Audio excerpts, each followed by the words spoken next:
G'day and welcome to the Hunters Campfire podcast. My name's Mark and along with good mate Ian, we're here to help with all things hunting. If you're looking to start but don't know where to begin, you want to make the most of your next trip away or even plan that hunt of a lifetime, we've got something for you. You'll find our podcasts on Apple, Google, Spotify, Amazon and plenty of others. And if you want more, head over to our YouTube channel, The Hunters Campfire, where we have plenty of how-to and hunting videos along with the full video production of every podcast. Don't forget to like and subscribe, and good hunting.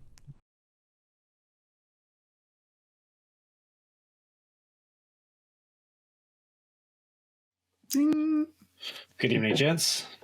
Hey, Johnny. Good. Hey, buddy, how are you? Yeah, good. Doing really well, thank you. Really getting excited for this weekend. We've got a trip planned. So Very excited. Leaving Thursday, coming back Sunday. A couple of days on private land this time, making a change for us. Well, for you anyway, should I say?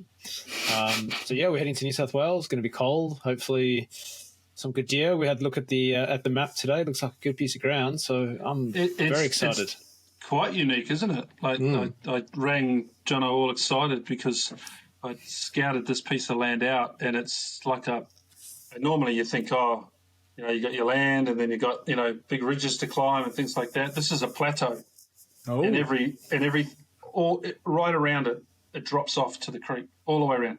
So it's this plateau, like an island in the middle, and it's pretty undulated, and it's got clearings and what have you, but good feeder gullies that come up to land. It looks perfect. It does look good. Looks really Look forward to it. Well, I'm not excited for you, so I have to admit.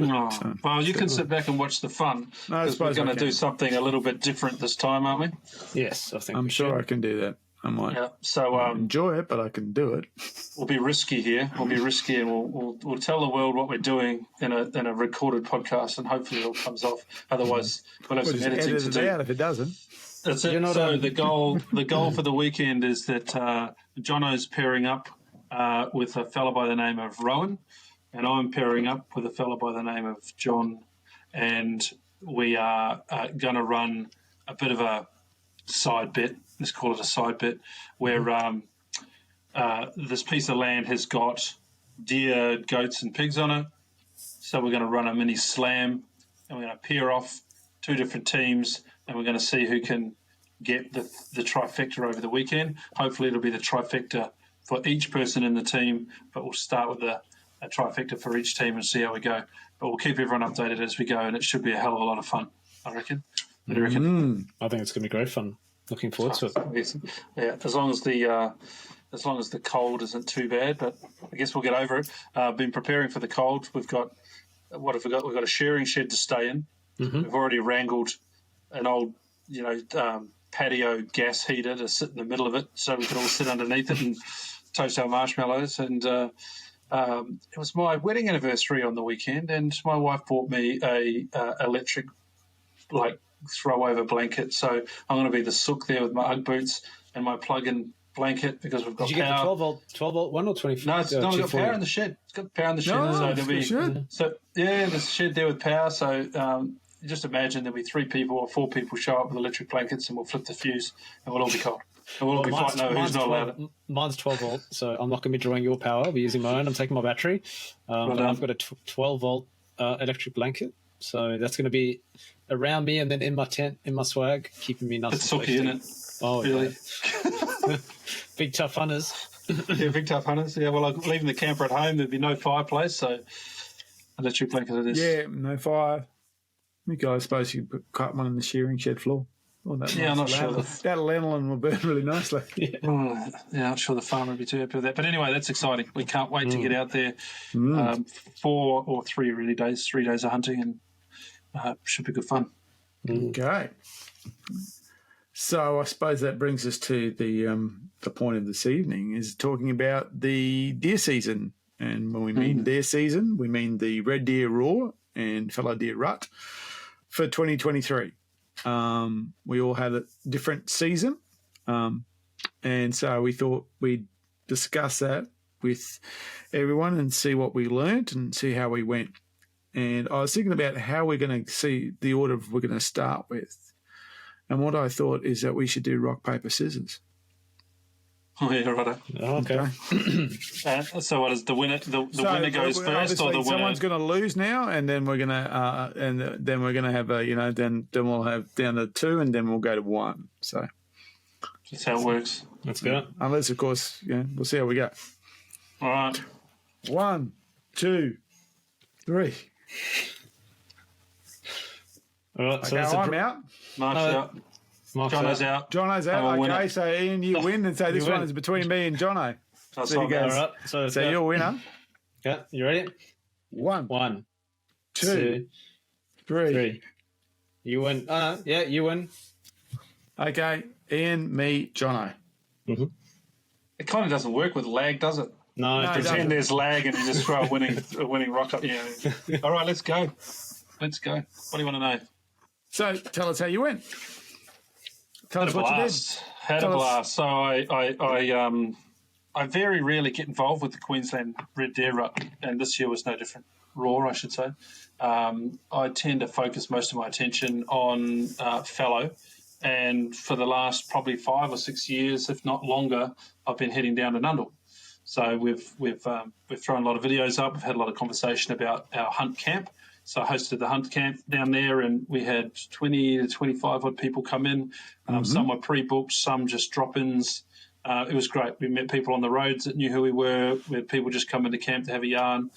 It was just such a good social time with good quality people coming into camp. So had a great time. Personally, for me, I had my spots all mapped out. I knew exactly where I was going. I'd pre-scouted.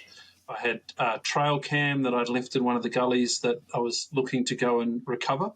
Funnily enough, that camera from Anaconda, $100, if you remember, was live and functioning. Yeah. Oh, yeah, I've got a stack of them now. 4 of them. Yeah. Was live and functioning 12 months later. And it had 4,460 odd photos on it and loads and loads of deer. Incredible. And what really amazed me was there was only one other human other than myself setting it up that showed up on that camera. So no one went down in that gully. And that human was sent there by me to find my camera and recover it. And he said he didn't see it, but I've got the photo. If I remember, I'll put it up here somewhere. And he's like this at my camera. But he didn't see it, which was hilarious. But like, it was really good. So, and I say there were hundreds and hundreds and hundreds of deer on the camera. But if you go back and look at them all, it's the same group of deer, a mixture of fallow and red. So we got some nice reds, and we saw a number of animals as they grew over the year, the yearlings. So they got bigger and bigger. They were still hanging out with the same mum. The same groups came back and forwards. The same bucks came back and forwards. But it was just great to see them. It went from, high temperatures down, and then we got pictures with snow, and then the animals just kept coming through. So it was a highway, really, for animals. And that's where I was going to focus my hunt. But sadly, when I got there, the place was pretty well covered with other hunters. And I had to change my plans. I went down and collected my camera, had a look at it, got pretty excited. But every time I went back there, it was pretty well being hunted. So I left it alone. And a bit of a shame. But I think I say this to a lot of people: if it's got close access to roads, it's going to get hunted more than the other stuff. It's close access to road, it's close access to farmland, it's close access to water. Like, it's a very good area, and it's quite well known for the volumes of deer that run through it. So it's sort of in the whole area, not just the basin that I was in.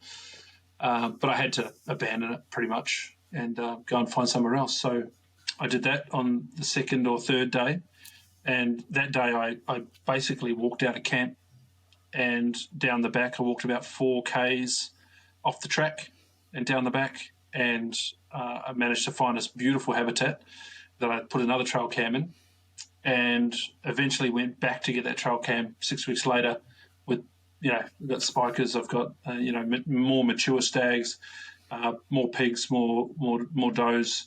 And it was funny, I was looking at the picture of one of the spikers, and then sort of just 100 metres over to the left there he was in a pile of guts and skin.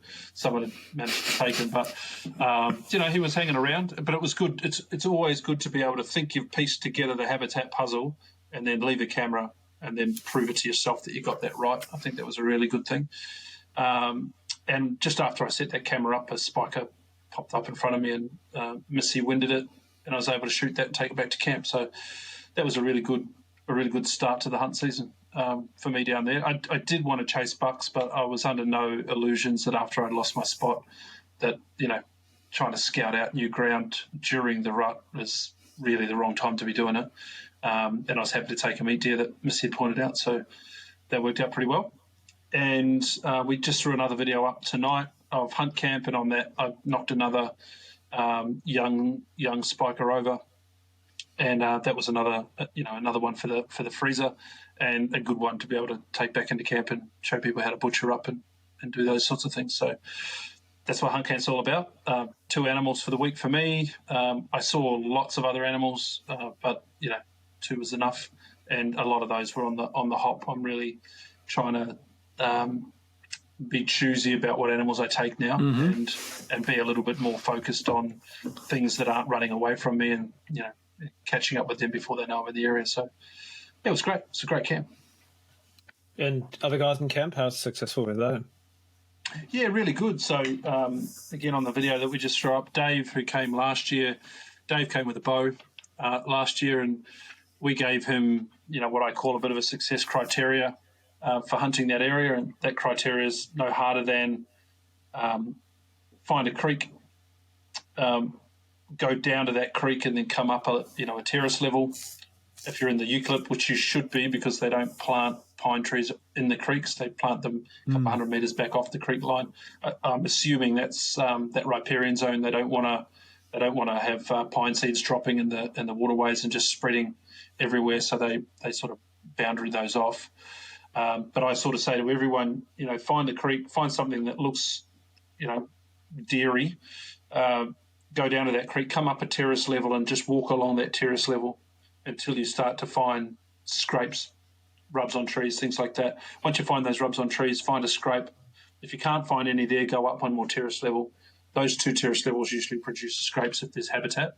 You usually know there's deer in the area first by the rub trees.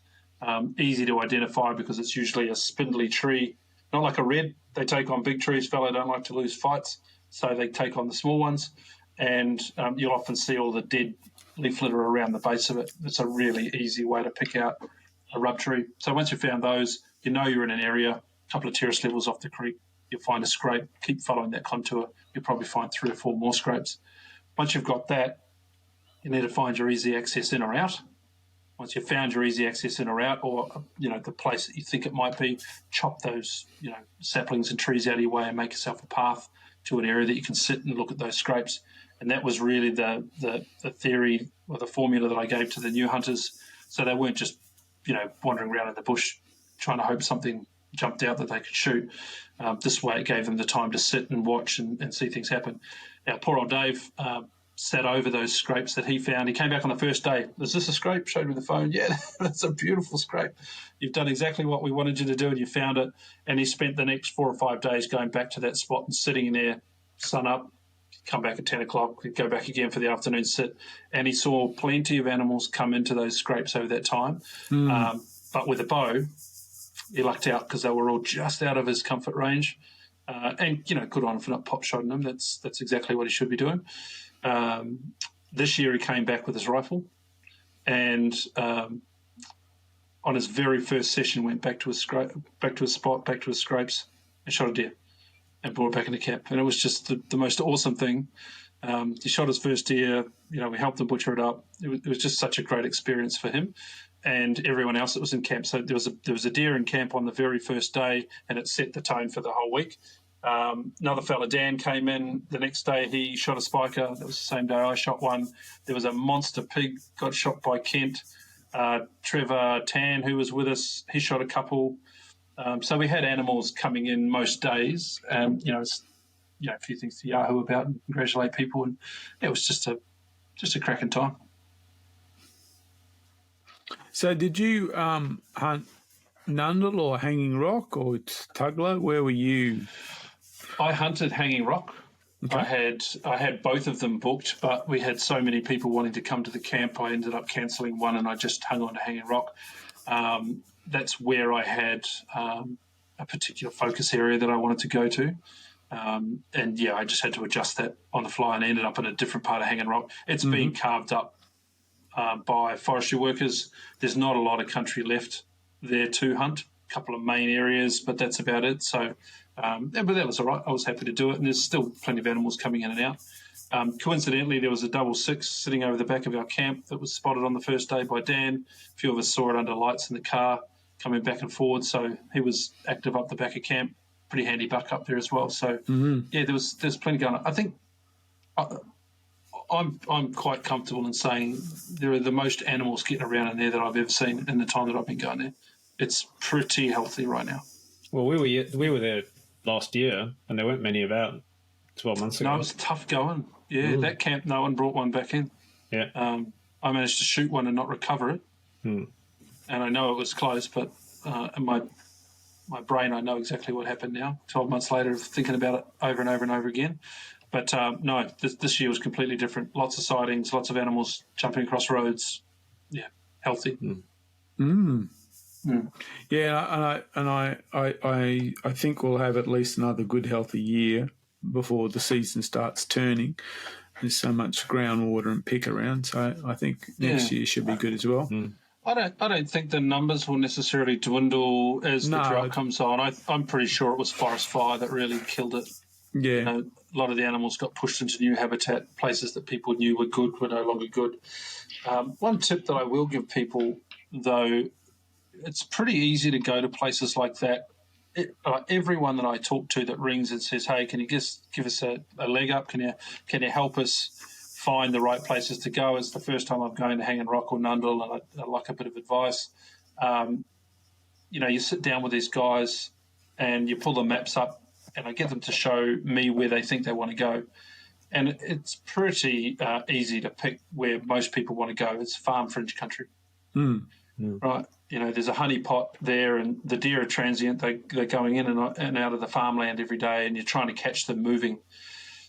This year I focused quite a lot deeper into the forest where the deer weren't transient. They weren't heading onto farmland. Where they were living is where they were eating. They had everything they had in their little square kilometre range. And I found the deer a lot easier to hunt in that area. So, get off the track, go in 3 or 4 kilometres, find the habitat with the creeks and the rub trees and the scrapes, and you're not catching deer walking a long way out to farmland and back. You're actually catching them getting up and eating around where they're bedding.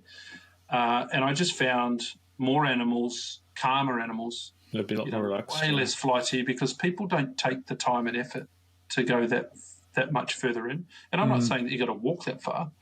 A lot of these tracks can get you a lot deeper into the forest, but I think the majority, 80+% of people focus on the farm fringe land, and it's made all the animals very skittish. So don't be scared to go further in. They're in there. Yeah, I mean, if you did right. There is obviously a draw card through farmland, but an animal that's 5 kilometres away is not going to travel 5 kilometres to farmland. If it's able to, if it's 5 kilometres away, then there's a reason why it is 5 kilometres away. So it's got a habitat that it's completely sustainable habitat where it is. Not everything has to transient to, this kind of mecca of where all the food supposedly is. Right. And farmland's not productive all year round either anyway. So and you find all along those creek lines, there's beds of clover, good shoots of grass. It's pretty healthy habitat. Yeah. I liken it to the sheep that I've got up on the farm. They're happy enough to go out there and graze all day, and they sit out there and graze all day. But if you change their access to food, you bring hay into a pen every night they will be waiting at the pen ready for their hay. And these deer are, I think, are no different. They're waiting to go and eat something a bit more nutritious because it's available to them. But again, don't be scared. Get into the middle of it, and I think you'll find areas that are very huntable and have good numbers of animals. Yeah, certainly looking forward, because we're, what are we, June? I'm down there in basically 4 weeks. I'll be down there with the boy. And so I take my son and I'm taking a non-hunter with me. So I expect that I might not be all that productive over those 5 days, but we're gonna cover some Ks and see some things. So. You did all right last year. Yeah, I did. You did really well. I'm kind of doubling my I'm doubling it though, because I've had the boy and another guy who's non-hunter, so I'm kind of double. I'll be leading 2 in there, so. Well, there's a challenge. That's it. There will be a challenge. Yeah. Speaking of challenges, we'll just call this one out now because it's had a little bit of attention, and that is the change to where you can camp in these parks. So whilst we were there, we had a visit from the rangers. Top fellas, can't remember their names for the life of me. I wish I could. But the 2 rangers that look after the area came in and had a chat to us and pointed out that if you are not booked in Hanging Rock, you can't, as a hunter, stay at Ponderosa. You must camp where you're hunting. And you've got a day either side of that to play with. So I went back 6 weeks after the rut trip, because that's the second cycle of the deer. It's usually 4 weeks, but it was just based on the timing. We worked out it'd be about 6 weeks the deer were coming back in.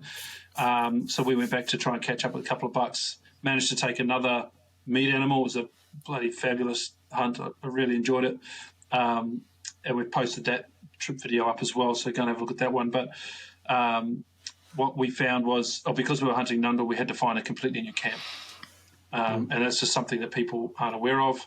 And, if you think that they're not going to catch up with you, just remember that you've booked it. They know you're in the area. They know your number plates. They know your names. They've probably got you on camera. These guys come around. They got cameras on their chest rigs, just like the police do. I'm under no illusions that when I hand them my license for them to check, and they're standing in front of me with their camera on, they've now got my face, my name. They know who I am. Like, they're able to match this stuff up. Just do the right thing. The rules are the rules. It's inconvenient, but it is what it is. And basically the rule is, if you have a firearm, because that's the specifics here, isn't it? If you're hunting, i.e. you have a firearm or a bow, you can only stay in camp in the park or the forest that you have a permit to be in. Right. So if you're a non-hunter, you can camp wherever you want. But what they're saying is, and so to explain that for people who are listening, Nundle, when we say Nundle, is actually a series of forests or parks. Nundle being the biggest, I assume, which carries 25 hunters. Hanging Rock only carries 5. The probably the nicest camping ground in the whole area is technically in Hanging Rock. So technically only 5 hunters can stay at Hanging Rock, or Ponderosa as it's known. And though for time immemorial, whenever you've hunted the Nundle system, that's kind of where you went. No matter if you were hunting Tugela or Nundle or Hanging Rock, you gravitated to the very good, the nice facilities and the nice campground at Ponderosa. However, the rangers have said, really, you only can stay where you have a permit to hunt. So that's a challenge. And though it is a challenge, but it's not an insurmountable challenge. There's a hell of a lot of dirt there to find, and it's not even dirt. There's a hell of a lot of nice green grass on very red volcanic soil to find a campground on. But you can't. You have to stay in the one of the parks that you have a permit to hunt in. Yeah, and I had a fair debate with the ranger when he came in. Politely, it's like, well, if I'm a hunter and I'm travelling around the country, I'm allowed to stop in my car with my weapon secure at campgrounds around the country, free camping. You're allowed to do that. Why is this different? Ponderosa Park is actually a public campground. I'm actually in a public campground that's actually zoned off from Hanging Rock. It's an exclusion zone, so am I in it or am I not in it? It borders Nundle as well. Like I had a reasonable debate, and he didn't know the answers to all these questions either. But to his credit, he came back to us and he said, "Well, what you said would be right, except for this ground is leased by forestry, and there's a forestry maintained campground. It's not a public campground like you would see on the side of the road. It's actually different. It's a forestry maintained site." And you can tell that because, one of the forestry workers was in there pressure cleaning out all the toilets before the Easter crowd showed up and all of those sorts of things. So, fair enough. That's the way it is. They were talking about trying to make an exemption, but, there's plenty of other parks that have borders, Margole, south and north.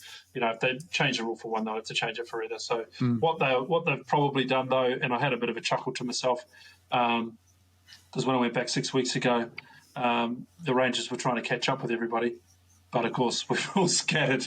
Before they could come into one spot and check us all out, now they've actively got to go and seek. Yeah, it's actually interesting. You would thought that, in a way, it would be actually better, especially on a thing like a rut where it is fully booked, to say, guys, all of you stay in this one position so we know where you are, type thing. Yeah. And if people went missing or anything like that, we can know what to do. But you can see what's going on.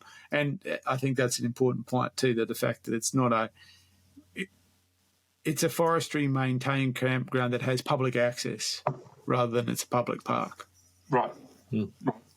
So anyway, that was the rut. The camp was great. Great group of fellas. Had a lot of fun. Had some camp dessert competitions. We had all sorts of things. We gave away some great stuff from Red Shield and Army Tech and Steiner from Predator Australia as well. There was lots of bits and pieces we were able to give away, and that was just a good week. What was the winning dessert?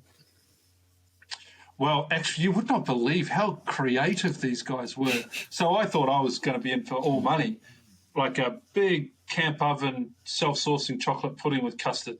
Like, how can you go wrong? Other than I undercooked it, so everyone's eating better. But that aside, it was a winner. The runner-up to that, I'm just trying to remember exactly what he did. Oh, it was an Easter-themed bread and butter pudding made with hot cross buns. Oh, right.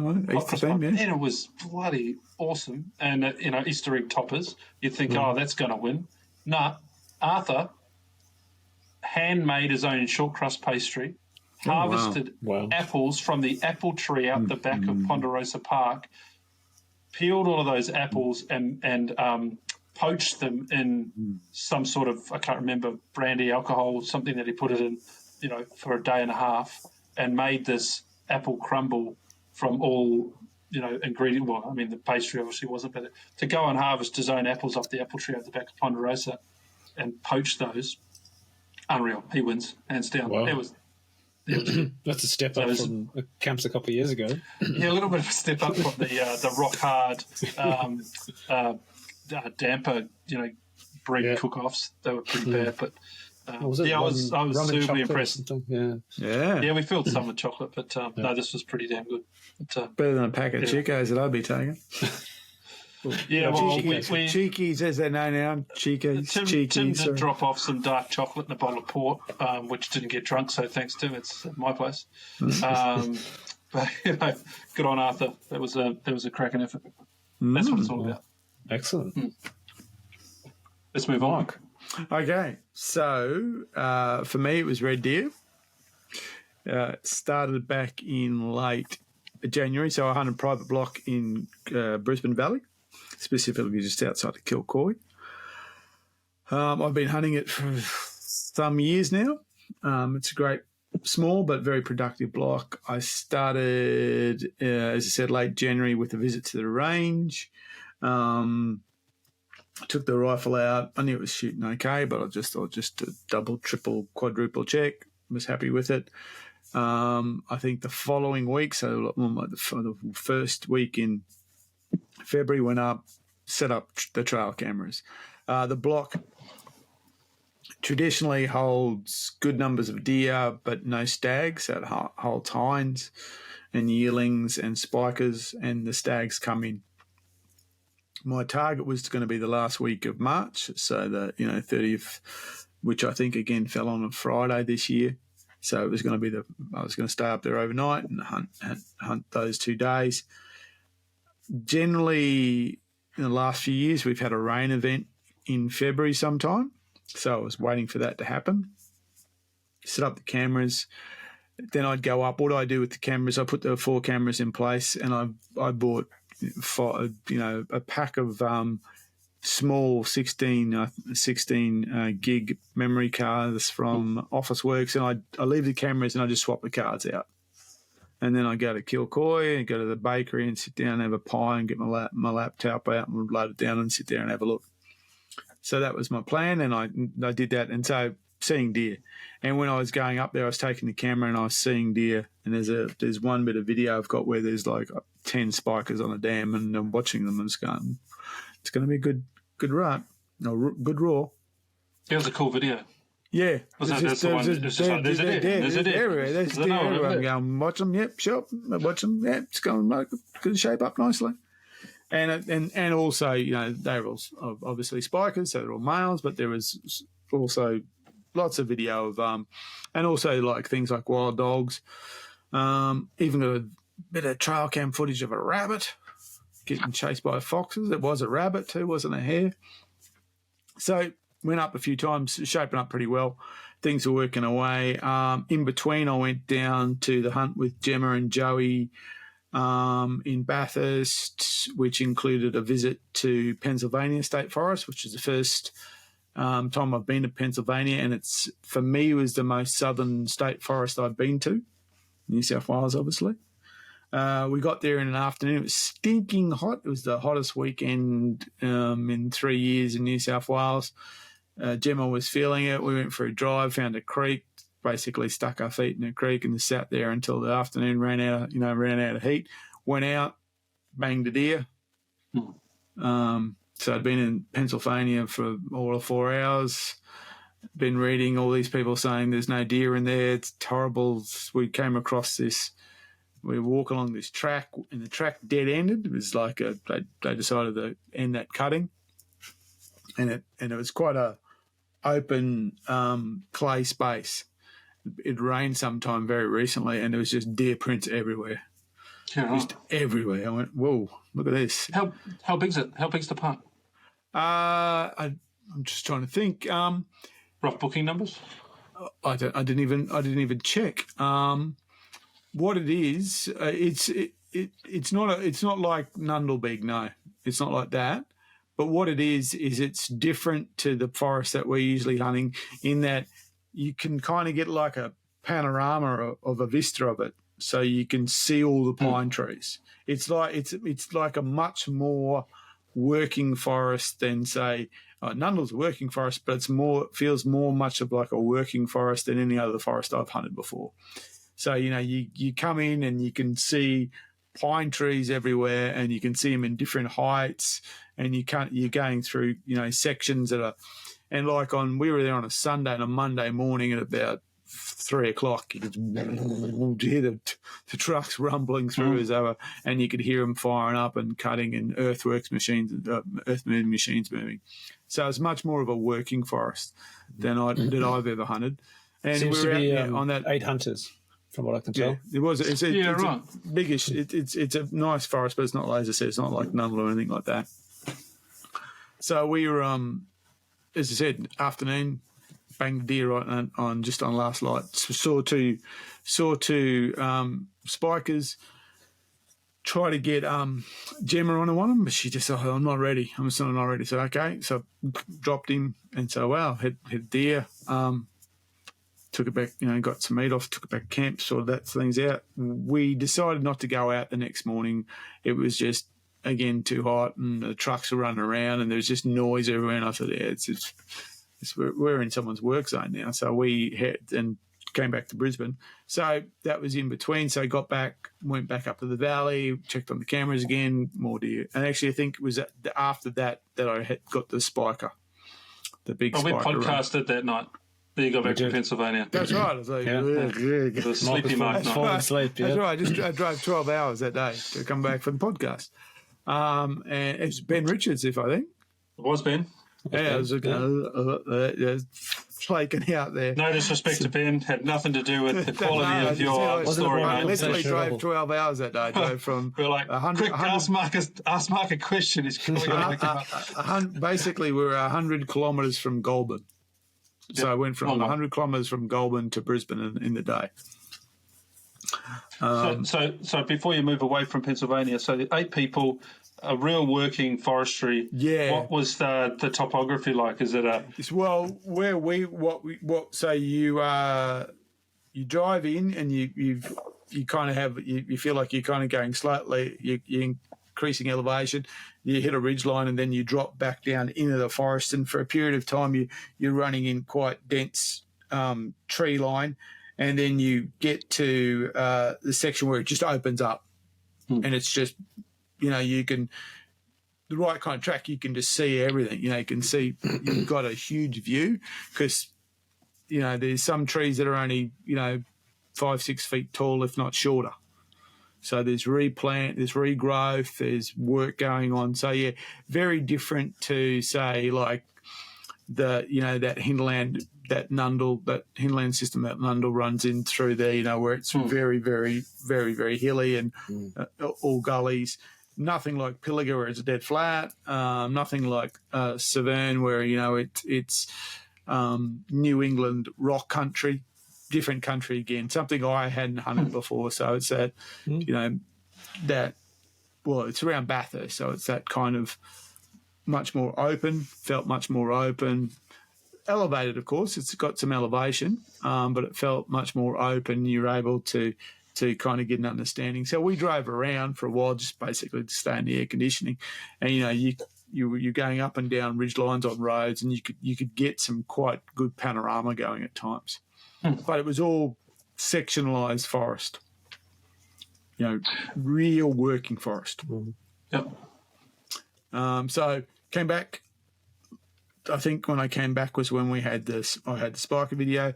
So everything was lining up. So headed out on very early. And I usually head out of Brisbane at 3 o'clock in the morning to get up there before first light. Did that on the 30th of March, and just drove all the way up in the rain. Got up there. Oh, that was funny. Yeah, it was just raining. Can't spear fishing for deer. Yeah, that's right. Got up there, stopped raining, got out. Unfortunately, there was other hunters on the block who shouldn't have been there. I found their vehicle. I went, I don't know what's going on here, so I went back. Waited to a suitable hour for the light to come on the farmhouse. Before I went there, went and said hello. Said, there's someone up there, and he went, oh, they shouldn't be. Apologies for that. He was very apologetic. He said they shouldn't be. So at about 8 o'clock, I went back out, and I still couldn't see him, so I started whistling. And then I heard them, and they're up in the hill. I said, whistled, and I kept whistling to them until they finally figured out that, yes, I could see them up on the hill. And they came down, and we had asked them politely if they were going, and they said politely they were, and so that was that. So I decided to move to another part of the block, and then I got hit by a pretty substantial bit of rainfall. Managed to get the little tarp up in time and get underneath, or get all my gear underneath it anyway. Because, like anything, you're carrying $3,000, $4,000 worth of electronics. So I got that all under cover. Afternoon turned in to be fantastic. Went clear, heard roaring, not on the block, up in the hills. Clear sky, I could hear the roaring, and I heard deer roaring for the next day and a half, but I did not close in on them. So I went, oh, well, that's that. And went back 3 or 4 times after that and didn't see a deer, which was really, really odd. And then on the last, I think it might have been the second weekend in May,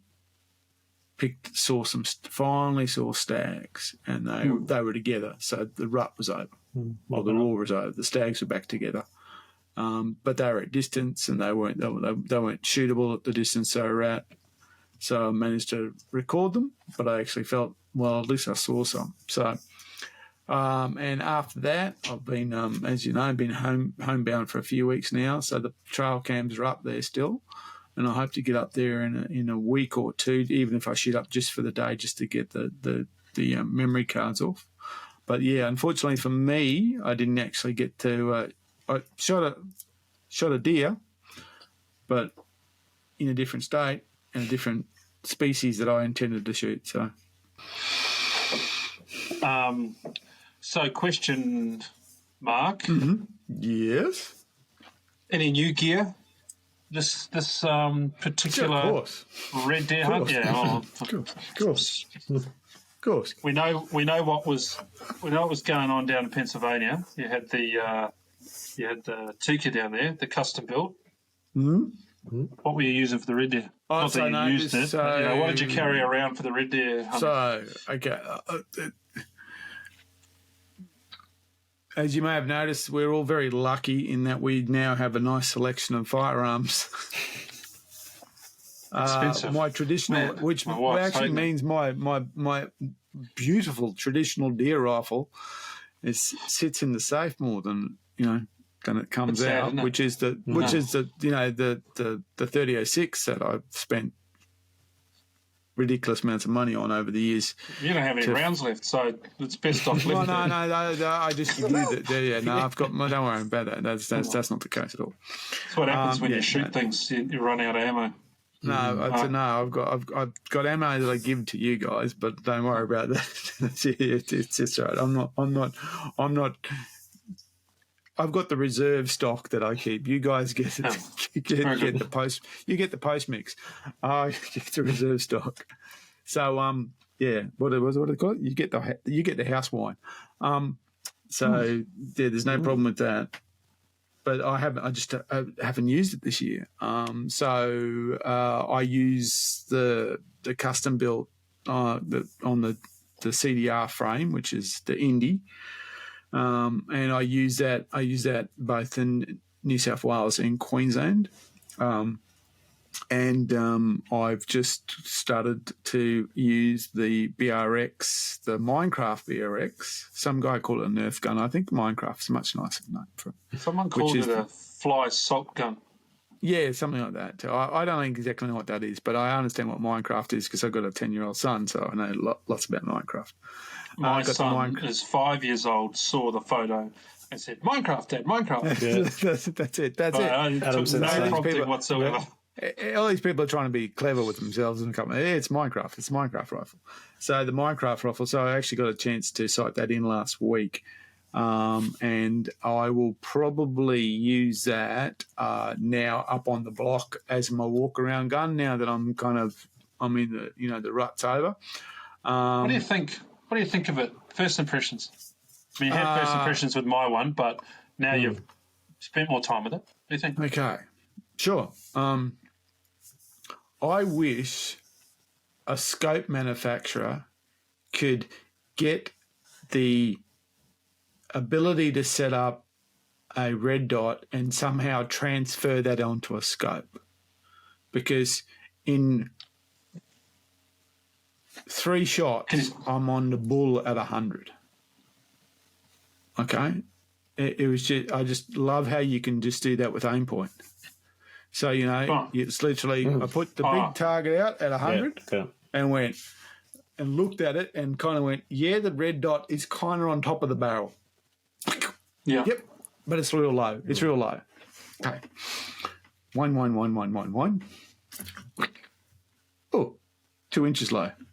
When the little tool that they have, or inside the cap it says, left and up, same arrow. Click, click, click, click. There we go. And that's shooting a 1 MOA red dot at a 1 MOA target. So the center ball is 1 inch, and so you're obscuring the target, and you're still basically hitting very close to center ball, and that's 3 shots. So when we set mine up with the same, it was the same. I wish you 200 could get a scope and I wish you could get a scope and do that. I wish you could just go ding, ding, and then go. I can't get a scope to be that easy to just kind of go ding, ding, ding like that. Okay, fair enough. I understand what you're saying now. And so then with that, I shot a few more, and I was following the advice of Carl from Aimpoint about kind of set it up like it's a scope, so one eye closed. He said, start like that, get it set up so it's one eye closed, and then go to proper two eye open. So after a few more shots off the bench, because I was shooting off the bench, I started to shoot off the bench with two eyes, both eyes open.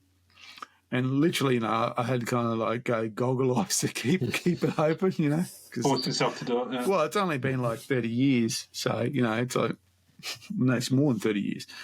So, it's a habit it's quite a habit to break. And so goggle eyes, and I was shooting, and then, that's still doing this. What I found was the elevation went a little bit up when I shot two eyes open. When I had both eyes open, I had a little bit different on elevation. When I was happy with that, got up, went down to the stand-up area and put a pig out at 50 and a goat out at 100. Standing up, hand on the pole, leaning like I'd be shooting off a tree or something like that. Both eyes open, went goggle eyes at 100, shot a 3-shot group at 100, a little bit low. I don't mean low, but like in the 8 ring rather than in the 10 ring on a goat target. And they were rough MOA, 3-shot MOA. You probably put the calipers on. It was at least 2 of them were within MOA. The third one was probably just a bit out. And then I decided to see if I could do headshots, and I landed a couple of headshots. And then brought using it down the technique that we learned at the range. Yeah, so no, I wasn't doing lifting. I wasn't doing completely offhand. I was kind of combining it with being able to rest it on it. So I had my hand on the pole, like I was on a tree, but I was kind of doing that where I close one eye, focus, and then bring it open, and then just kind of find that point and try and rise into it. And I was doing headshots, and I was landing them, and then I went to the pig at 50, and I dropped one, but I put 2 into the 10, almost touching at 50, and that was offhand too. That was like that. I went, oof, that's nice. So the aim point's good. What did you think of the rifle? So that was BRX? the aim point, and what I found with the BRX. Again, because it's, I've never used a straight It's different. bolt before. It's very different. What I found, and I've spoken to a couple of people, and this, in fact, I was talking to Glenn from On Target today about it, is that when you start, you kind of slam them. Mm-hmm. You kind of, and because it's left-handed, you slam it, boom, boom. But what I found pretty soon was that you could apply a lot of finesse to it. So I was shooting standing at a range where you can only have one round, and so single shot only, and you can't have anything in the magazine. So I had the ammo on one of those little platforms they have on the posts in the box, and I could shoot, raise a rifle, hold it with this hand, so like that, and then reach around with my right and just got to go, chunk, just slide it down and eject, and it would not kind of, fling it across and hit the guy 2 benches down, just kind of go clink, fall out, pick up the other one, and just kind of go in and close it in, and pretty soon got a very smooth, controlled action on that slide. So the slide seemed, it's funny because that slide visually does not look particularly stable. Oh, no. Yeah, it's a long way away from the bridge. Yeah. It looks like it's going to rattle and all, because there's the bridging, which is, basically the top of the receiver, and then there's that disconnect point. It slides out a long way. It all kind of looks wrong. I must admit, when you look at it, you kind of go, that's a bit odd. But mechanically, it seems to function very well. They're also quite, I found it was quite a light rifle, and it's quite it's not a thick rifle, I suppose, if you want. It's lean in its design and cut. So in fact, the other rifle I'm shooting that I work with Beretta on, the Indy as we call it, that's actually a wider grip in the stock. It's a tactical grip. It's got what they call a vertical pistol grip, so it's straight up. It's wider. It's fatter. It certainly is very nice to shoot, but the BRX was quite a lean rifle, and you can see that it's primarily driven for European forest type of shooting, which I think will translate very, very well into state forest shooting. I'm very much looking forward where you're walking through scrub and it's within 100/200 yards, and there's multiple targets and you want to pick something up.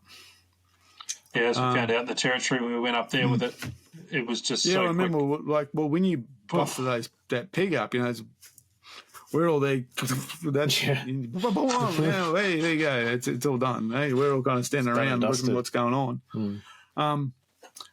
I did shoot at.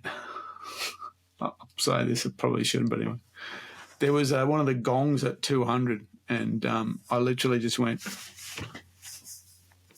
Give it a little bit of this. Boing! Hit the gong. So, okay, sure.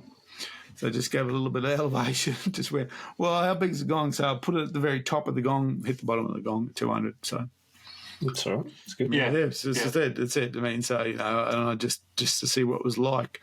Because, the aim point is a non-magnification optic. So, it is very different to if you shot scope for a long time, it is very different to see it. But it's a great combination, so I'm looking forward to using it.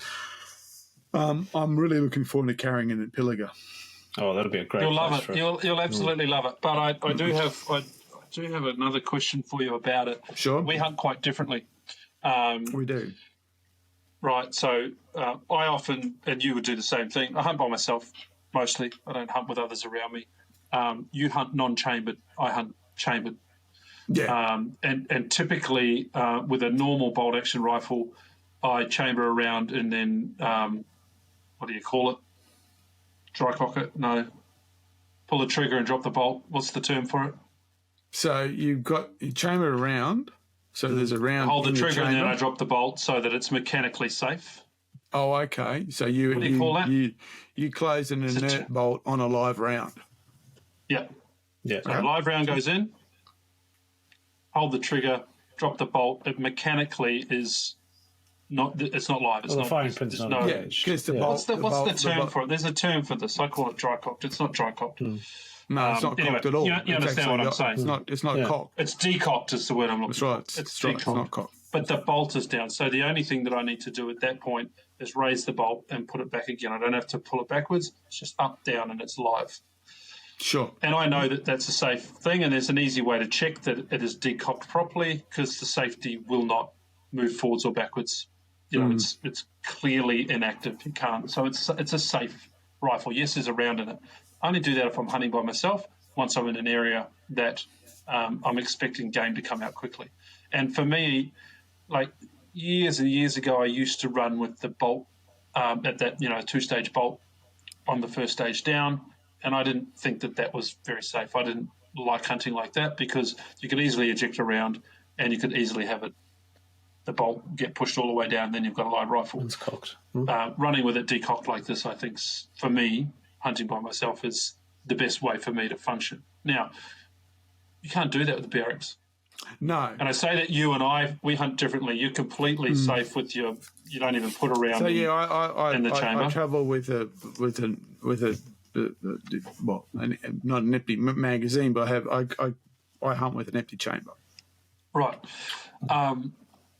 So you hunt with an empty chamber. The BRX is not as quiet as a bolt. No. So does it change the way you hunt? Well, this is something I'm going to discover over the next period of time, because if I have the BRX in an empty chamber, I still have to bring the slide all the way back, push it forward to pick up the next round. You got to pick the round up. There's some noise with it. Which is the same function as rotating a bolt, because this is I think this is one of the really we're getting to the really interesting one of the wonderful interesting things about firearms is they're both bolt action rifles. They're just the bolt works differently. So when we say bolt action, what we actually mean is rotating bolt action. It rotates back, but they're all bolt action rifles. So to me, fundamentally, it's the same process. So I will hunt with an empty chamber and I'll bring the slide back rather than I won't rotate then pull back. It'll come straight back. That's why they call it a straight pull, I suppose, because that's what you're actually doing. It's a straight pull back. And I picked it up. And so what I was doing at the range, and that's what I was talking about, that finesse, I was actually feeling, because when you first get it, you kind of, you like it. You want to play with it fast because it's a fast rifle. I don't know if you've ever owned a motorbike, but I got a motorbike when I was 16, and the first thing I did was what happens if I turn the throttle at full flow? That's it. That's it. I got it and speared out underneath me. Yeah. Just simply lifted it and speared out underneath me and slammed into the ground, and I went, oh, that's what happens. So you tend to get that thing when you get it, you tend to kind of go, oh, this is cool. But what I found was you don't need to do that, and more importantly, it doesn't need you to do that. So that's what I was. That's what I was experimenting on. I was just seeing what was it like to just kind of go choo choo. Right. So when I was in hanging rock during the rut, I came across some deer and I hadn't chambered around at that point. Normally, I wait till I get to an area where I think the habitat I'm likely to see deer come out. That's about where I chamber the round. So I'm not hunting with it live the second I walk out of camp. That's not how it works. But I had to chamber around with a deer in the area, and it is noticeably louder. Oh, yeah. I'd be interested to do a decibel test, actually, between just carefully closing a bolt versus that slide. I don't think it's an issue, but to me, the straight pull is asking you to rely on its safety if you hunt with a round. Well, Europeans don't hunt the way. So, they don't hunt the way that I hunt. In terms of the BRX and the straight pulls are designed primarily for you to be in a standing position, probably elevated standing position, in a pretty controlled environment. So you're in a stand or you're in something that's it's driven game. It's going to be more like that. So there's inherently a lot more structure in it. It's an interesting conversation we get into because I was talking to someone about this. I've been in 4 situations where I've seen accidental discharge, as it were. And I don't mean they got excited. I mean they, a 300 Win mag, a 300 Win mag, a 30-30. No, two 300 Win mags, a 308 and a 30-30 went. A 30-06 went up into the air when they shouldn't have. That's why I always alert. In regards to noise, when I first hunted Nundle, I saw this massive fallow buck, and when I went with that brand new ticker and that 30-06 rattled up that polymer mag and into that lovely metal chamber and all that wonderful machine metal went clunk, clunk, clunk, clunk, clunk. It just went, that buck went pew, gone. But and so I spent years figuring out how to, and I was literally putting my fingers inside and catching it and it's come up. But I don't know what it is, if I've just got better at it, but it doesn't seem to be so much of a problem now. I think as a hunter you get better at locating game before they see you. That's right. And you've got more of an opportunity to get it under your jacket or do something to to make it super quiet while you've got the time. John, what action state are you in when you're in that habitat? I know this is it's a touchy subject, so I might get it. But yeah, I don't walk around in the chamber. When I spot game and moving into the game, I will put a round up, but I don't have the bolt cocked. I have the bolt fully open. Well, I have it fully up. I don't have it fully down until I get close and ready to take a shot, and then I will cock it. But I only do that when I get close into game if I'm in the situation. If the opportunity doesn't arise, then I will take the round out of the chamber, close the bolt, so I don't have a round in the chamber. So that's what I do. I don't have the bolt closed with a round in the chamber ever unless I'm going to take a shot. Yeah, I don't even get that far. I generally cock when I'm at the animals there. Yeah, well, that's what I'll do. But I'll have a round in the chamber, but not cocked. No, I mean that's when I start the process. Yeah, I go, okay, here's the deer. Yeah. Boom. I like to here's the go or whatever it is. But and I think you the valid point there is, and as you're right, is that, and I know this from my own, thinking about my own hunting.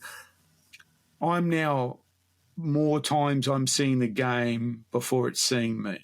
So I'm, in terms of progression as a hunter, I'm now, there's less time. It's bump it type thing, and so I just go, there it is, there, get ready, set up, and you just get. I think you just with time and practice and exposure, you control that situation, and you're okay. I mean, when I shot last time I was in the Pilliga with Simon, Jono was there as well. But that day or that week, the first few days was hard work because it was wet. It rained, and so the animals were just wherever they're scattered. How big's a Pilliga? And every 5 meters that had a bit of sand had a puddle in it that was holding water. So there was just water everywhere. And so as it dried out, the game started to appear. And one day we were going up a dry creek bed, and I shot 7 goats that day, and just saw the first one. There it is, locked, bang, bang, bang, bang, went through. Had a mag change halfway, or not 3/4 of the way through, stuff like that. But it was just that once I was quite able to get in position, get ready to shoot, and cock and load and shoot without being seen by the animals. Or one of the goats was looking at me, but I didn't startle it. And we're kind of digressing a little bit. But one of the things about that I've noticed that I tell people that I hunt with, when especially as new hunters, is don't move your head and don't wave your hands, because that's 2 things that animals don't do. So you'll be with someone and they'll see something, you'll see them, they'll be going like this, they'll be pointing there, and they'll be pointing with their hands, and you just go, everything you're doing, an animal never does. And when a predator locks on a target, the last thing it does is it moves its head. Its head stops. The predator might keep moving, the head stops.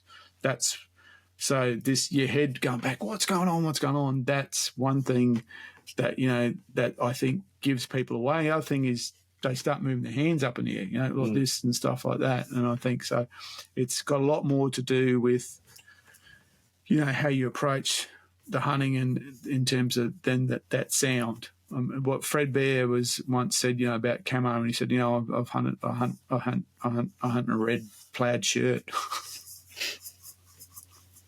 So, yeah. Well, I think the BRX, I think it's why I asked you the question about how you're using it, because the style of hunting that I've adopted over the last 5 or 6 years, I've had to change with the BRX because whilst I'm happy to decock a rifle so it's mechanically safe, and it's, in my opinion, it's quieter to then get that round into an action state. The BRX can't do that, and I'm not prepared to rely on the safety. No, as an only stop, and I know they do a lot of that, in other countries, and I'm sure there's plenty of hunters that rely on safety. It has a very big It has a very, Right. that safety it's designed to use. It's a very big safety. It's a good safety. I really enjoyed using the safety. It's designed to be used. It's not like we put a safety on this rifle. No, it's a singularly big slide. The F and the S, engraving on it. Yeah. So, and when we were hunting in the territory, it was always unloaded while we were walking through there. But it's quick enough on game like buffalo and pigs. Deer are a bit flightier. I don't know.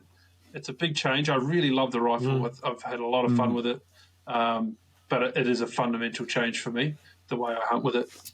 Maybe not quite for you, but anyway, that's cool. No, I just want to cover that. I'm really keen, as I said, to use it. I won't be taking it to the Pilliga with me this time because so I won't be taking it to Nundle, in 4 weeks when I'm down there. But after that, I will take it up the Brisbane Valley with me.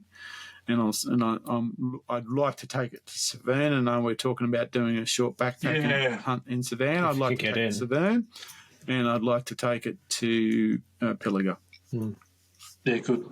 So, as the video said, skunked on your red deer. Sadly, saw a lot. Got real picky real early. Didn't leave any. Didn't take any unnecessarily, but didn't catch up with the big fellas.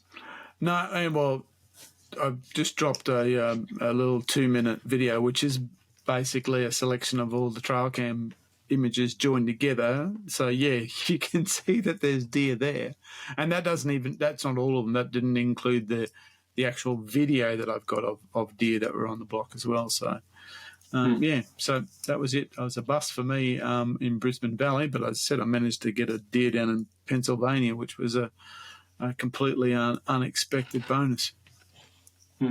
Never mind, eh? Jono? Next year. Well, for me, I was on the Reds this year. It almost didn't happen just because of some landowner and some insurance challenges. But I was therefore planning on coming down to deer camp down in Nundle, although there weren't any places, so that would have been a challenge. But it ended up happening. I ended up getting a spot on the red deer up here in the Brisbane Valley on a new property, a property I'd never been to before, which is always a challenge. I was in week 2, so that was the Easter week. So I think, Mark, that's the week generally that you would go, end of April, first week of April.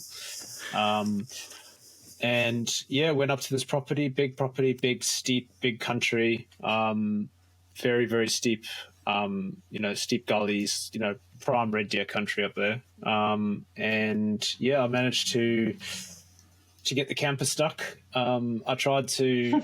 Did you really? I was up at the top. Yeah, well, no, I haven't mentioned that before. No, well, it wasn't stuck. I guess it was. Do you drive a Triton? No, I don't drive. You do, don't you? I'd love a patrol, but no, I said a Triton. Do you drive a Triton? I thought you had a patrol. Yes, I drive a Triton. But not even a patrol would have got up that hill, mate. So rubbish. No, it was. So where I was in this top block, and I had the whole block to myself.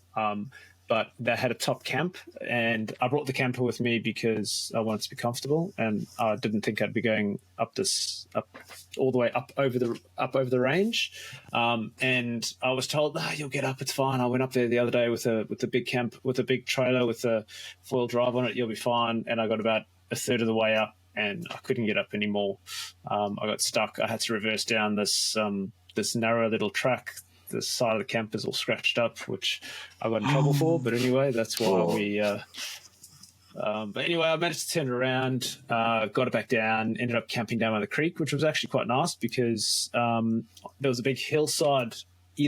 On either side of me, I was in the centre of the gully, and I had hills on either side, and I had the Burris Thermal, and all night long the stags were roaring, and I was getting up at 2-3 o'clock in the morning, taking the Burris Thermal.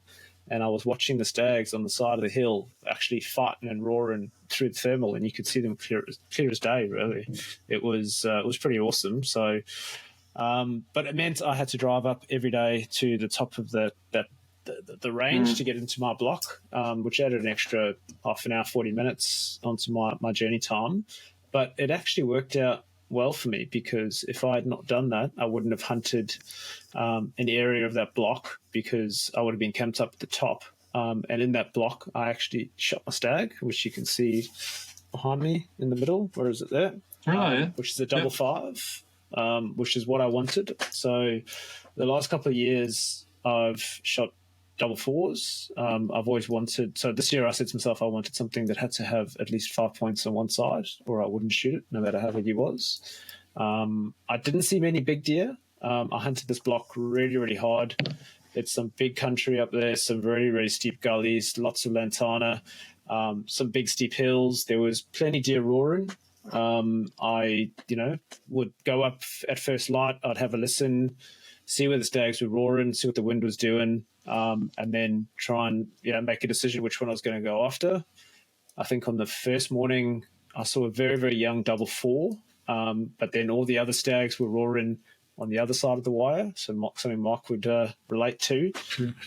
However, on this block, the farmer next door decided to fence off 3,000 acres with 2-meter high fencing, and somehow managed to get all the big deer on his side, because the stags were just going off, and they were huge. I saw double sixes, and just along the fence line was just carnage, where the stags were trying to come across into my block, but were hitting the fence line and just cruising up and down, and they were just bashing the trees. They were just smashing everything to shit.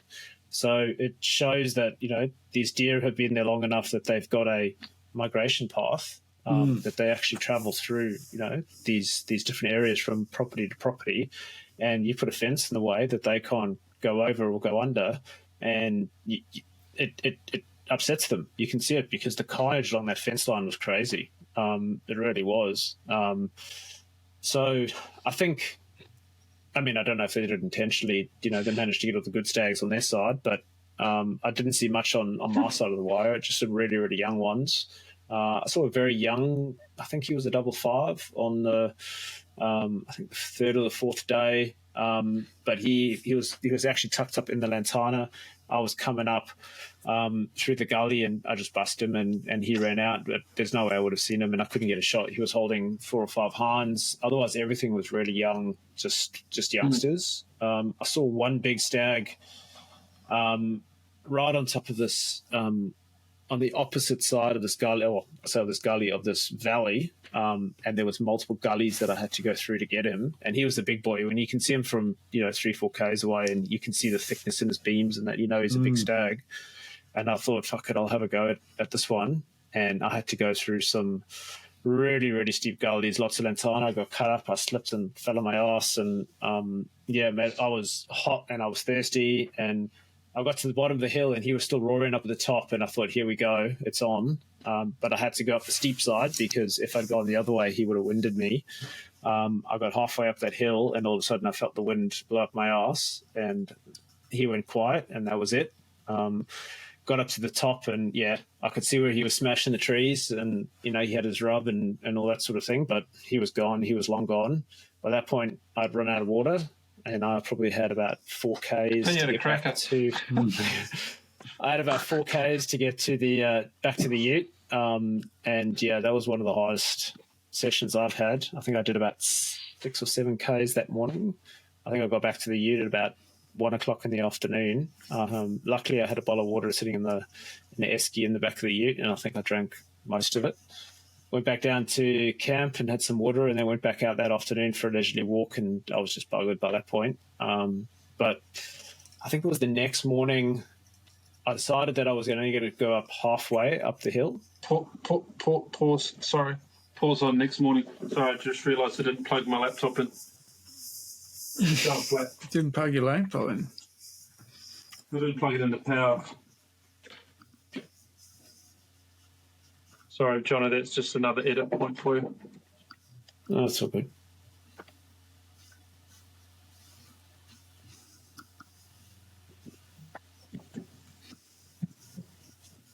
Go.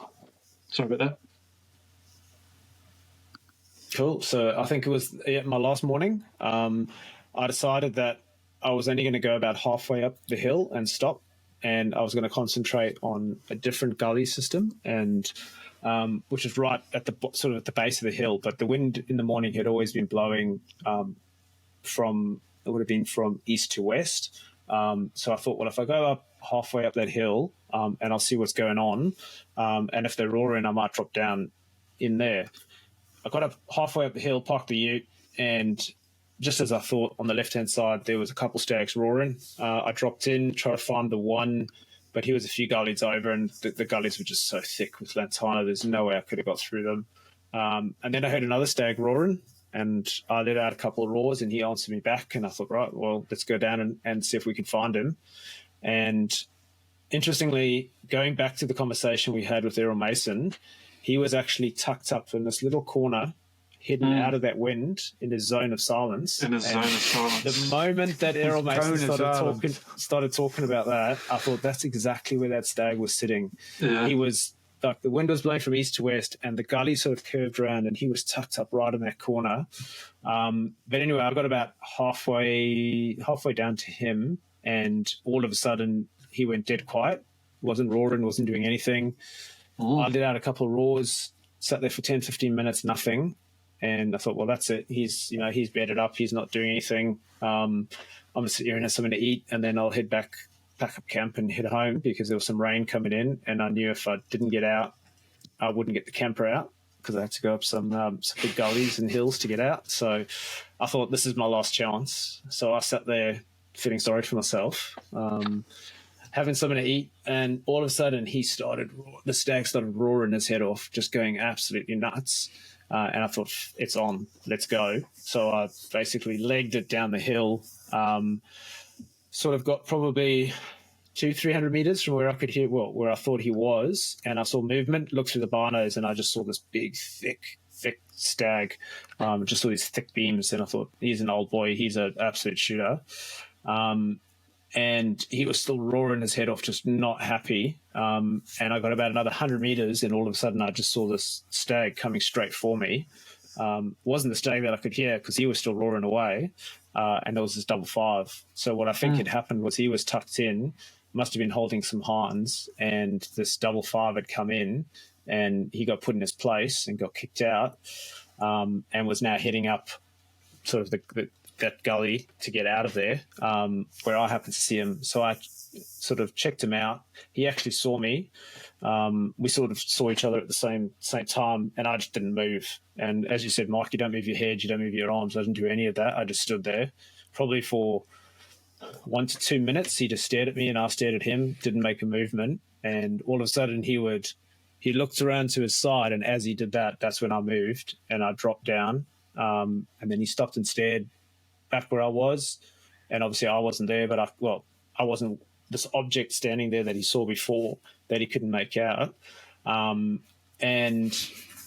by this point, I'd had to put a round into the chamber, because I didn't have a round in the chamber at that point. I managed to load up. I had my shooting sticks. I had my rifle actually on the sticks, and I was trying to make sure that he was a shooter, which I quickly decided that he was.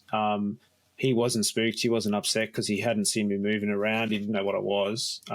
He actually sort of walked to the right, and then stopped and stood broadside, and I shot him, and he dropped. And that was it. I got my stag. And I got down there, and he was a 5.5, and I was very happy, because it's exactly what I wanted. Then came the high jobbers. I had to carry him out. So he was sort of at the bottom of the first gully. Luckily, the track was only maybe 400 or 500 meters away, but it was straight up. So I got down, took some photos. I took the back legs, took the back straps, took the head, took one of the shoulders. The other shoulder was a bit minced up. Carried out one leg at a time.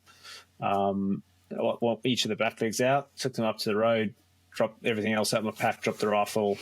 I actually went up and got the ute, came back down with the ute, and then I went back and got the rest of the meat, and the head obviously brought out last, and then I brought them up to the truck, and that was it. I got my stag. So successful.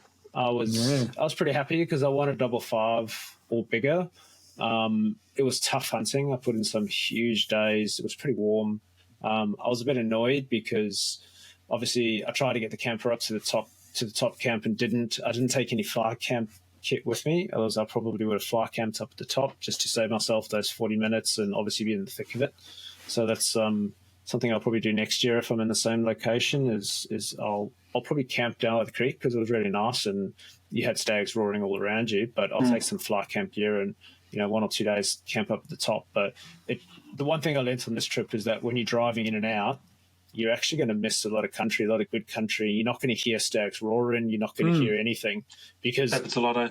Yeah, yep. I reckon he was in there roaring every morning, and I didn't hear it because I was too busy focused on driving up the hill, listening to the sound of the engine, and the tires screaming on the dirt track.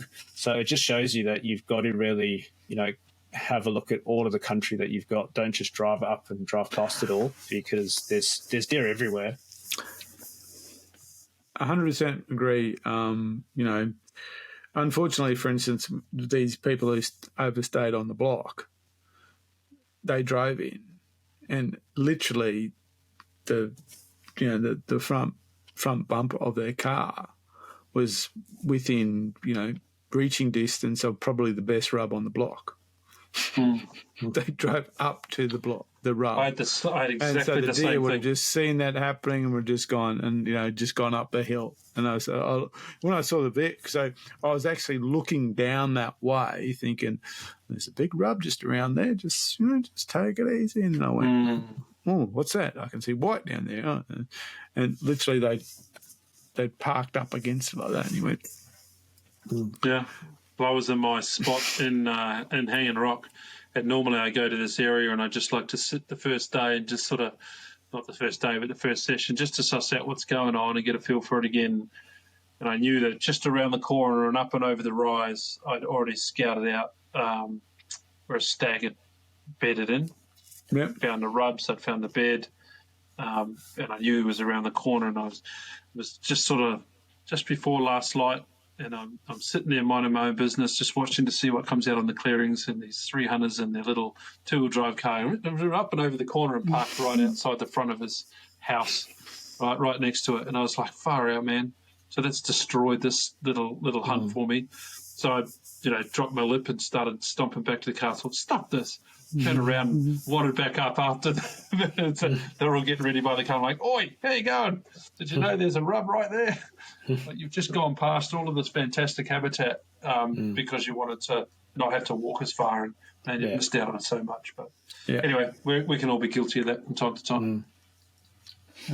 Jono, you said you use shooting sticks. What sort of sticks do you use? So I've got the Primos tripod that I use. I like it because I've got the Spartan adapter that I sit on the top for the rifle. And I've got the bino adapter for that as well, so I can put my binos on and glass with it.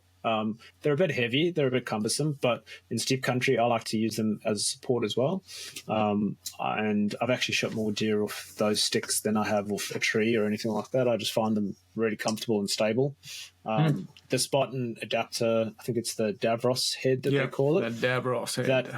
That's a superb piece of kit. I know I've got the first generation, the new one's even better. But I've got the Spartan adapter on my rifles because I've got the bar pod. I've actually never shot off the bar pod because I've just used the sticks. So I think this is the second red stag that I've shot off the sticks. I've shot a pig. I've shot goats. I've shot a lot of game with those sticks. I just find them really, really good. It's just forward stability. It doesn't have rear.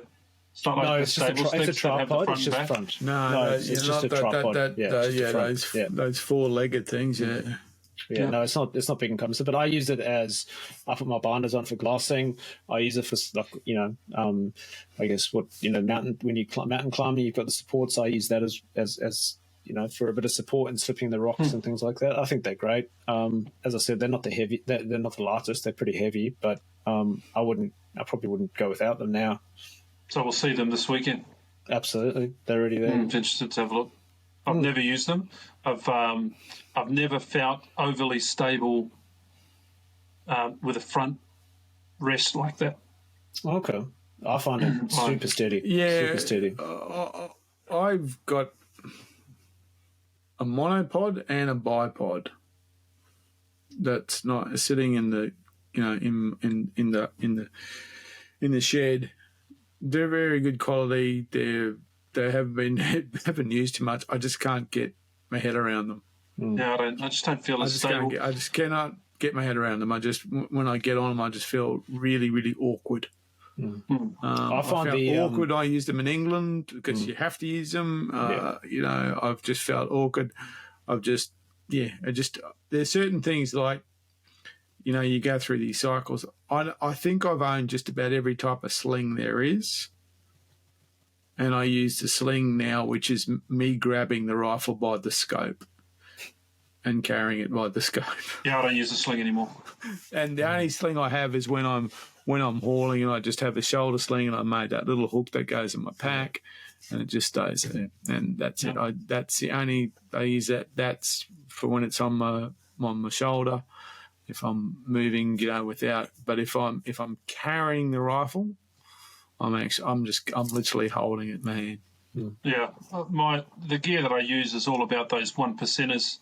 I've gone to the Spartan type bipod on the front because I don't want a bipod on the front of my rifle all the time. I want to be able to stick it on there if the opportunity arises that I need it. The last hunt that I had, it was would have been really helpful, but I didn't have the adapter for the new Lupo. I just hadn't had time to pick one up. Now I've got that. I'll be using it this weekend, and it'll be handy because we've got a lot more open country. But I'd rather tuck that away, easy access, but put it on when you need it. And usually when you need a bipod, you've got the time to set yourself up. So just get it off as me. I've been through a whole bunch of different slings. I really enjoyed the Safari sling for a while. I used that up the territory. It was pretty good, but I've lost more deer than I can count with that thing getting caught up on my bino rig. Right? Yeah. I think it's great. It's in front of you, and others have not had this problem, but I certainly had. You go to lift up and it catches underneath the bino rig, and all of a sudden you're in a mess and you just miss the animal. So those 1%ers to me, if it's off, I missed that deer, it's gone. I don't want to use it anymore. Good product though. If you can make it work for you. Yeah. Not everyone uses a bino rig. The one that I was using at the time was quite a big bino rig. I've ditched that now, and I'm using a much smaller one, so I could probably have another crack at it. But it is nice. It is a very comfortable sling to use. We've got a set of stable sticks coming this weekend. They've sent us a set to have a look at, so it'd be interesting to compare what you're using versus these. I know these are the I've never used them. Ones, yeah. They look very stable once they're set up. Yeah, they are. Interested how many knots I can tangle myself up in, trying to get them out. I haven't used them yet, so I'd be quite keen to try it out. But it could be the difference between me winning the slam and you winning the slam, John. We'll see how it goes. What I found, what I've always struggled with sticks of any kind is that I can make them stable, but I can't seem to get them when they're in the position that I want to be standing in. So in every situation, I'm kind of modifying my shooting to suit the stick rather than the other way around. It's happened in England. It was really bad in England because the guy who gave it to me, he was like 5'9", so it's like you're modifying everything to suit your left-handedness, though. So that's right. Just normal. That's it. So maybe that's what it is. Nothing really is designed for me. So you just kind of get used to doing other things, and so it doesn't seem to work as well. That's why I like the trigger sticks that I've got, because you just basically pull the trigger and the height goes up and down. I've got. I use those. I've got a. That's right. Primos trigger sticks. A trigger stick bipod system at home. I've got a set of those hanging in the shed. I could potentially use them again, but when I went to New Zealand, right, the moisture that just sort of got in around the seals froze solid, and they became like a bicycle pump. Because when you collapse them, the air's got to escape. Yeah. But they froze solid, so they couldn't. So I had these big, tall things that I couldn't you pull the trigger and nothing would happen. I thought they were, I said, what the hell's going on with these things? In the afternoon, they were sweet. In the morning, no good. Frozen. So what the hell? It was frozen. Yeah, so they didn't work out. So they're over there in the shed. I might pull them out another day. But the other problem we've got, of course, is carrying a rifle, carrying the sticks, trying to carry a camera. Yeah, it's too much stuff. Well, the other thing as well, so with the Davros, you can actually just get a camera adapter for it, and it just clicks on top. Or with the trigger sticks, the top just comes off, and you can actually put a camera here, and you can actually just put that on top of the Primos, and then you just push a button, take that off, and you can actually interchange different heads. Yeah, I've got which is what I've got. I've got a rifle mount that goes straight on top of my camera tripod.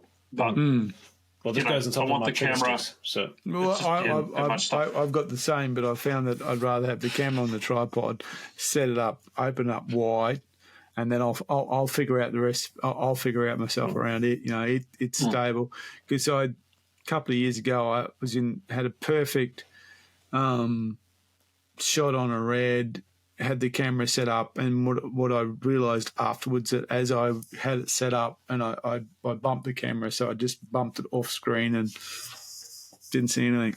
And, happens, doesn't it? Yeah, so that's it. I'd rather have the camera stable. That's why I've got that, high quality tripod. Have it stable, and then I'll work my way around it. Yeah, coerce the deer into the frame. That's the way to do it. Any new gear this year, Jono? Not for my core kit, not everything that I was hunting with. The only new piece of kit that I had with me that I spoke about earlier was the Burris Thermal. I tried to use it during the day, but it was really hot and was really rocky country, and it just absorbed a lot of the heat. But for nighttime, sort of once it cooled down a little bit in early morning, I used it for... Obviously, as I said, looking at those stags in the middle of the night when they were roaring, just having a bit of fun and watching him fight with the younger ones coming in. But I was using it when I was getting up into the top of the block, and I was sort of setting off from the car. I'd park at the bottom of this gully, and I'd have to walk up to the top of the hill.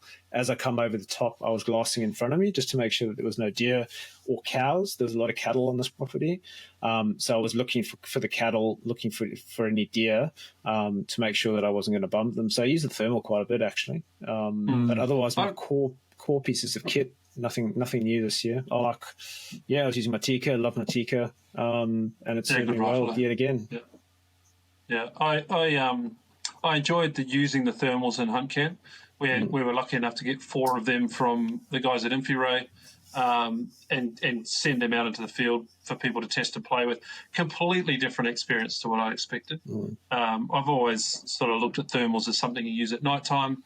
I figured once the sun was up, there'd be too much wash and you wouldn't be able to see anything. But to be honest with you, I could use that thermal all day.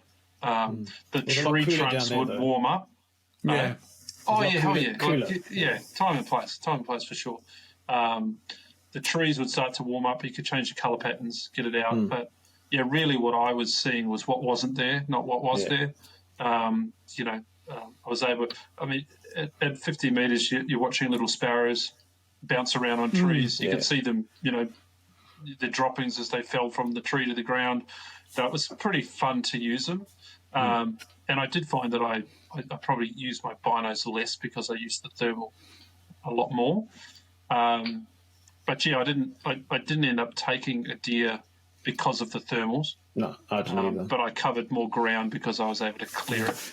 See, I'm using it in the opposite way. I actually am using it to see what's in front of me as I kick off for first light. That's what I did. Yeah. So I kind of go, there's roos there. Okay, don't bump them. They're there. You say I'm actually using it like intelligence gathering. Okay, and most of the times I'm not seeing game. I'm seeing the things that I want to see, like it's cattle bedded over there. There's roos on it. That's it. That's exactly how I used it. Yeah. So okay. And once I've seen, there's the pigs there, but I watched them leave. But most of the time I'm actually using it to pick a path so I can get up into the tree line and get ready for first light to start hunting. So I'm using it as much more of a a navigation device in that way. But certainly after a couple of hours in the morning up there in the Brisbane Valley, even with the Gen 2 Burris, which is remarkable improvement on the Gen 1, you do just get heat blue, Yeah. Though I'm keen for you to get the Burris rifle mount set up. Because there's a laneway up there, and I mean laneway is in like where you go drink craft beer. There's a laneway in that's a gully, and we're going to go up there at night and just sit on that gully and see what comes through that gully. I want to sit on that gully with thermals. One on the rifle and one on the binocular, and just see, and especially in winter too, it'll be cold up there, but we'll just there's a gully. Yeah, that'll be I fun. want to see that gully. And That's I right. reckon, Jono's got a 12-volt electric blanket. He'll be fine. well, Could get cuddly up there, fellas. You better bring a wheelbarrow there to put it in so you can wheel it out. Take the battery up there. That's right. Yeah, well, I You need a can't barrow. hunt. I couldn't hunt the same way that you do. I can't use the thermal to clear the ground and see what's going on because you're literally not allowed to take it out of your that's right, its holder until it is first light, and That's right. at that point in time, you Well, can that's see what's going different. on. Yeah, again, that's how I was using it. So, Yeah, and very good. yeah, and I mean, I'm loving we're speaking at chest rigs. I'm really enjoying using those the new Steiner LRFs. You know, the laser rangefinder in the binos. For heavy? What I found is they are just the same weight as the older binos with a separate rangefinder. Yeah. Okay. So yes, they are heavy, but when you put them on the scales with the bino and the rangefinder, they're exactly the same, and they're only bigger is in terms of like a section where the brains is, you know, for the rangefinder. So they're not. So I had to go for a bigger chest rig, as in the pouch itself, just to accommodate them. But that wasn't a problem, and then they're not that much bigger, and so that new chest rig doesn't have the separate pouch on it for the rangefinder. And I'm thinking in that little separate pouch, I might drop the Zolio in there. Yeah. Bad idea. It's not a bad idea at all. Because it's about the same size. Good. Well, that might just about cover it. I reckon so. Done some gear, shot some deer, didn't shoot some deer, shot some deer. Shot some deer. Yeah, not bad. We'll have a good crack at it this weekend. We might even Absolutely. donate some to your freezer, Mark, because I'm. Next door, two doors down, said he will make jerky for me. Oh, that's Yes. I'll make some jerky on Sunday. We can't, Basically- can't legally, not allowed to in Queensland. Well, Can't give okay. it to you. Not allowed. If you get if you need me to throw it away for you, I'll come and I'll throw it away for you.